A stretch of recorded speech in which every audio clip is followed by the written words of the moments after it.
What's up, everybody? Today I'm going to review the Alaskan cruise on Royal Caribbean that my mom and I went on. Check it out.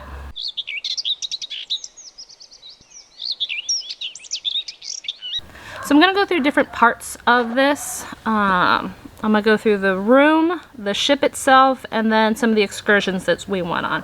So the room was very spacious. My brother had taken a princess cruise and talked about how cramped it had been. We had separate beds. You could put them together if you want. There was a balcony. We did have a balcony room with no obstructions, so our view was great. We saw whales, we saw glaciers. It was fantastic. The bathroom was a little small, but two of us did fit in there if need be, and there were lots of places to put things, shelving, things like that. And in the shower, there's a dispenser with an all-in-one body hair wash thing. The storage in the room, there was storage under the bed, above the bed, two closets. There was a safe in the room and one inside one of the closets, and two end tables. There was a desk and a couch. The balcony had two chairs and a table that we moved inside sometimes if we wanted to eat inside.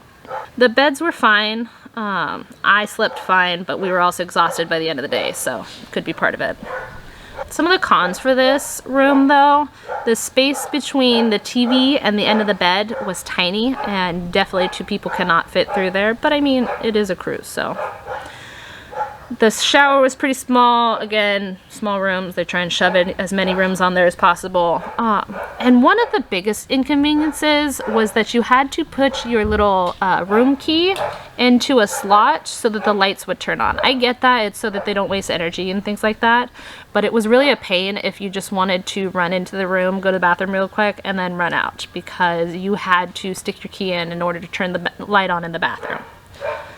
The ship itself, the Glass 8 elevators were super cool. Went 15 floors. There were tons of artwork around the ship, which I appreciated. The sports complex, the Seaplex they called it, was cool. They had things like basketball, different game systems. There was an arcade area, bumper cars, and they did a trapeze school one day. So outside, there was a rock wall. The Flow Rider, which is a indoor-outdoor surfing thing. It was actually outdoor on the ship, but I have one in town and it is indoors. So that was pretty cool. There were a bunch of outdoor pools, two main ones, and then some little artillery ones like hot tubs and things like that. There was an adult-only semi-indoor pool area with hot tubs. The North Star, which is the Ovation of the Seas big marketing thing, is this cool arm thing that goes all the way up to the top, 300 feet in the air, and you can see out forever. We did this on one of our excursions, and it was a lot of fun to see all of the land out in Alaska.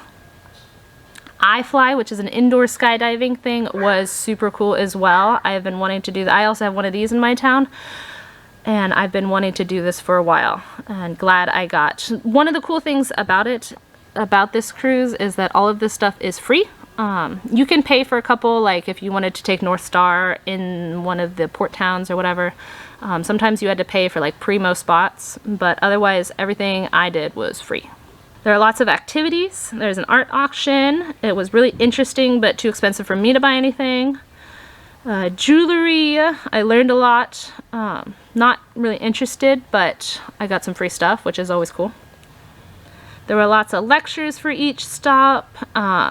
We watched a Canadian Mountie that did a presentation, which was pretty cool, interesting. Lots of performers. Very interesting. Also appeals to older crowds, younger crowds.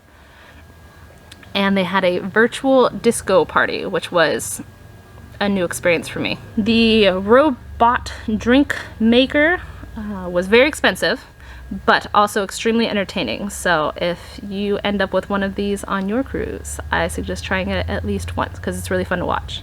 The shows were super cool. Pixels is their main one right now. They had a virtual symphony, which I loved. There were also some Broadway type shows, theater lounge. The food was good. We ate at the American Icon Grill at night, where we met some friends. We had breakfast on our balcony, room service every day.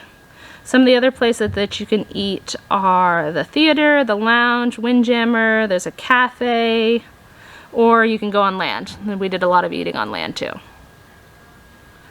The staff was amazing, and they all deserve raises because they are some of the most phenomenal staff ever.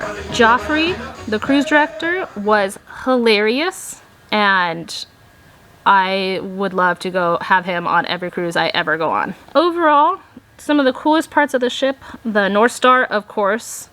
The food was phenomenal, staff, activities.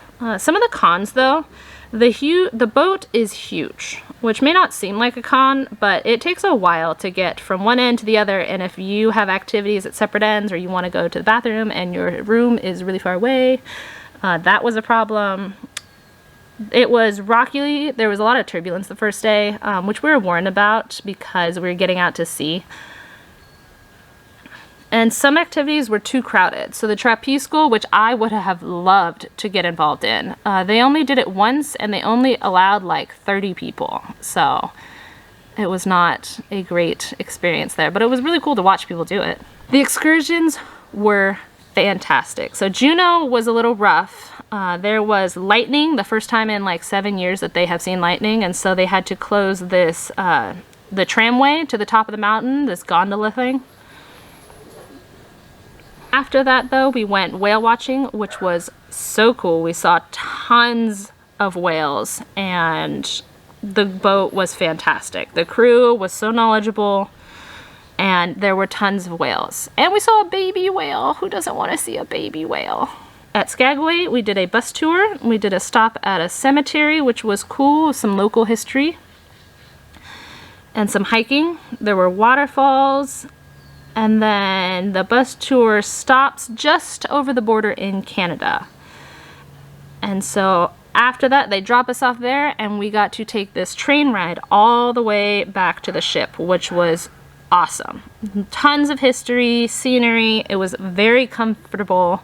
And we had the option to go outside and experience it, which was super cool.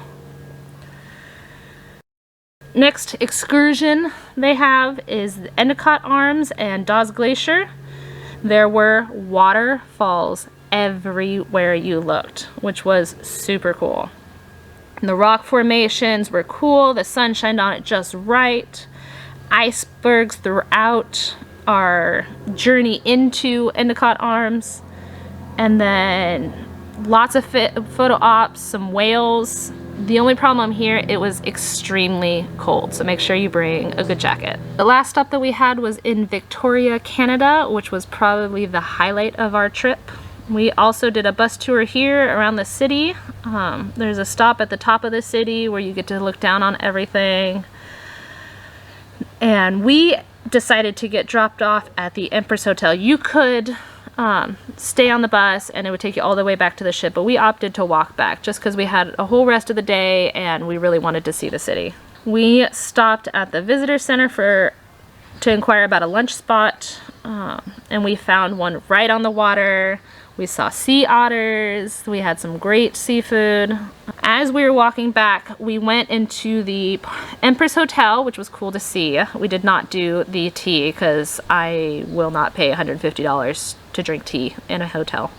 We saw the Parliament building, the harbor with lots of boathouses, shops, food. It was so colorful and so fun to be able to go into these boats. Overall, Victoria was phenomenal. There were flowers everywhere. The history was rich. We saw tons of different kinds of animals. They had cool buildings, the harbor and the pier, everything was great.